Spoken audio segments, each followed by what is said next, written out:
વડોદરા શહેરમાં આવેલ જે કૃત્રિમ તળાવ છે આ નવલખી ગ્રાઉન્ડમાં જે બનાવવામાં આવ્યું છે, લાખોના ખર્ચે બનાવવામાં આવ્યું છે, ત્યારે જે કહેવાય છે કે આવનારા દિવસોમાં જે તહેવાર છે, દશામાનો વ્રત છે, ત્યારે લોકો જે દશામાં ધામધૂમપૂર્વક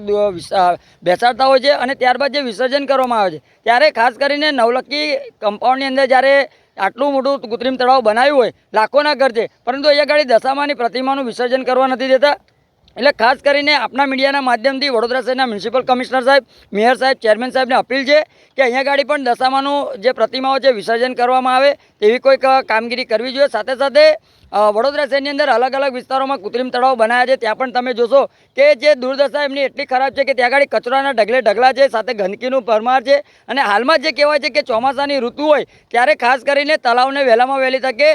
વ્યવસ્થિત કરવું જોઈએ, જેથી કરીને વરસાદનું પાણી આવે છે, વરસાદનું પાણી આવા કૃત્રિમ તળાવોની અંદર જમા થાય. કારણ કે જે તે સમય પર જે કહેવાય છે કે લાખોનો ખર્ચો કરીને કૃત્રિમ તળાવ ભરવામાં આવતું હોય, એટલે વડોદરા શહેરના નગરજનોના ટેક્સના વેરાના રૂપિયા ખોટી દિશામાં વપરાઈ રહ્યા હોય, તો ખાસ કરીને વડોદરા શહેરના મેયરશ્રી, કમિશનરશ્રી, ચેરમેનશ્રી આપના મીડિયાના માધ્યમથી ખાસ કરીને તાત્કાલિક ધોરણે ધ્યાન આપે અને કૃત્રિમ તળાવની જે પણ જે ખામીઓ છે એને જે કહેવાય છે સુધારો કરવામાં આવે. સાથે સ્ટ્રીટ લાઇટ હોય કે જે તે કામગીરી હોય એને વહેલામાં વહેલી તકે પૂર્ણ કરવામાં આવે, કારણ કે આવનારા દિવસોમાં ગણપતિની પણ જે કહેવાય છે કે સ્થાપના થવાની છે, તો તેને ધ્યાનમાં રાખીને વહેલામાં વહેલી તકે જે પણ કામગીરી છે એ હાથ ધરવામાં આવે તેવી અમારી માંગ છે.